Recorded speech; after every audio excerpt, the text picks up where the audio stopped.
Pleased to be joined this evening with the head coach of the boys track team, Coach Curran. How are you? Thanks. Good to see you. Thanks to be back. Thanks to be back. Also joining us, Senior Jake McCarthy. How are you, sir? Thank you for coming in. Thank you. As I mentioned to Mr. Shea, as we've been saying to all of our seniors, again, congratulations on graduation and Thank your career up here. No, I appreciate that. Yeah. We were talking beforehand. What was interesting about your spring season is you were both involved in, I guess, what would be fall 2 track. So, Coach, that kind of went from fall 2, you had a week off and started spring.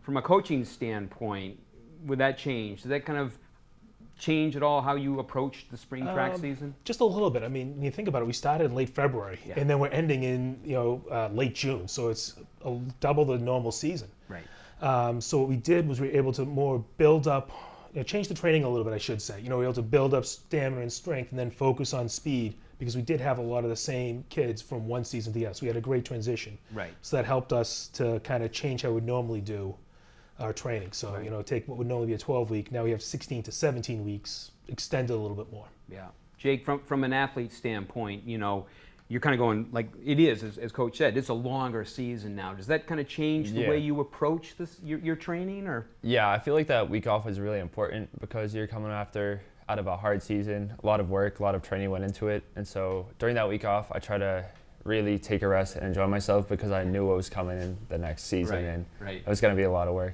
Yeah. But I guess it's also, on the positive side, there's not a lot of downtime, so anything that you've worked on that week before, you can then just kind of, as Coach said, you kind of continue to improve as the spring season rolled around. Yeah, I feel like we definitely took it a little bit easy the start of the spring season. We didn't want anyone to be worn out, so we took it slow and we kind of gradually increased from there in our workouts and stuff like that. Yeah. So I think it was a good transition. Yeah.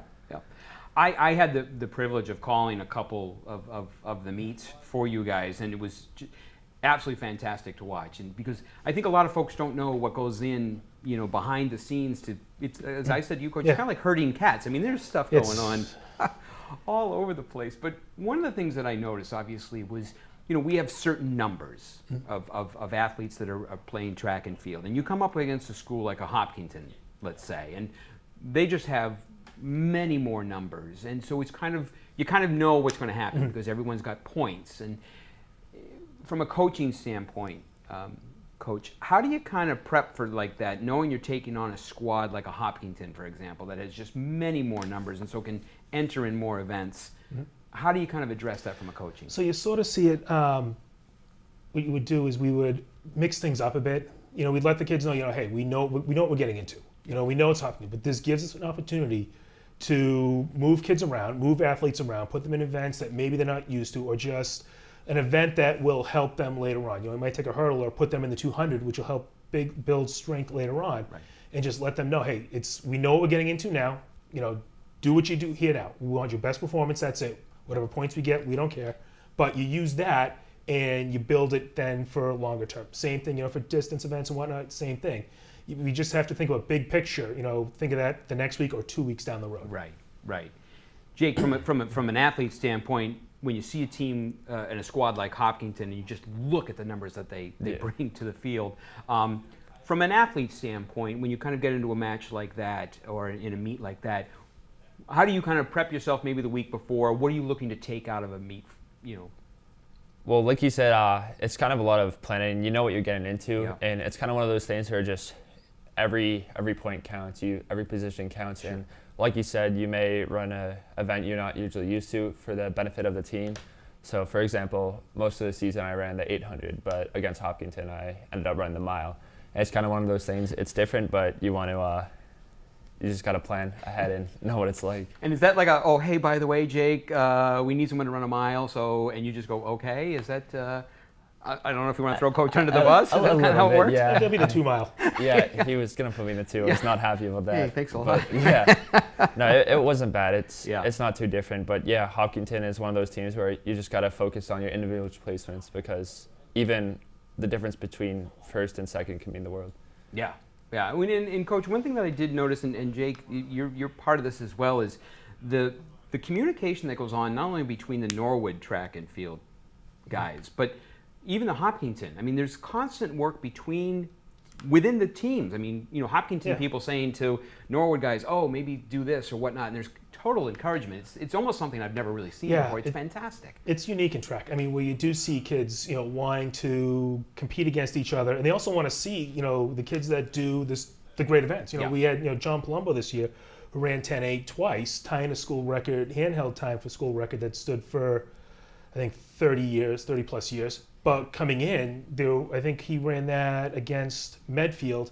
And then the Hopkinton kids wanted to see that. They were curious, like, are we going to run against this kid? That's awesome. And they thought it was great, and the same, helping out in all the events across the board. Yeah. Because, seeing those events, you're not, it's not like you're, football or baseball where you're competing head to head. You can't stop. Yeah. When you're not competing, you can actually enjoy the sport, Yeah. even if you're not there. So, like when we go to a state meet, we see, I think, you see the 60-foot shot putter. Yeah. That's a once in a 10-year thing. Yeah. Yeah. It was, see those performances. It was really neat. It was really, really exciting to watch, to do a couple of your meets. Jake, tell us a little bit about your season and how things went for you. I know you were doing the 800 and obviously the mile, but what else were you doing this year for us?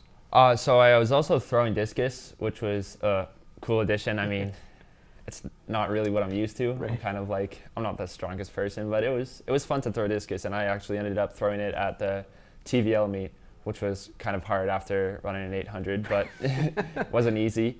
But no, the season was good. I improved my times, Yep. and I was just more happy with how the team did as a total. I mean, we held our own, and it was amazing to see all these new faces and old faces improve on their times. And I think that's what's kind of neat too. Is again, you talk about like the new faces, like the next generation of guys that are going to come up because of the program that you're helping to establish, Jake, and coach that you're putting together. We've been talking about the success this spring. Obviously, there was folks that were sent from our team to the South Sectionals. Jake, you were one. What stuff did you do down, for Norwood down the South Sectionals? So I ran the 800 down at South Sectionals, Yeah. and it went pretty good. I was in the second heat, and I was positioned first in that heat, and then I fell short of medaling by like 1 or 2 places, but Yeah. it was a good race. That's and great. That's exciting. I mean, again, we sent a coach. We sent some other folks Yeah. down there too. Who else went down? So we sent John Palumbo down the 100. He Yep. placed 4th overall, Yep. 11.16 FAT. Isaiah Groupie went down the 200. I think he placed 12th.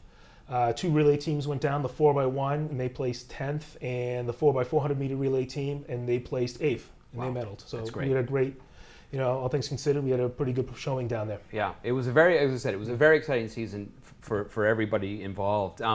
Jake, as a senior now, future plans? So I'm going to be attending Quinnipiac, and I don't believe they have a men's track team, so I can't walk on, but I plan on doing running clubs and stuff like that, so something to look forward to. Good for you. Congratulations. I know there are a bunch of Norwood guys I've heard of are heading down to Quinnipiac. I heard this. Yeah, there's kind of a good bunch of us. Yeah, that's good. That's great. Listen, thank you both for coming in this evening. Appreciate you kind of giving us a quick little recap on your spring season. Congratulations, Jake, to all of your work and your career up here, and coach, to you and your entire staff for continuing to work on the program. It's really been very, very successful and continues to be. Thank you. Thank you very right. much. Thanks. Appreciate both coming in. Coach Curran and Jake McCarthy here from the boys track team.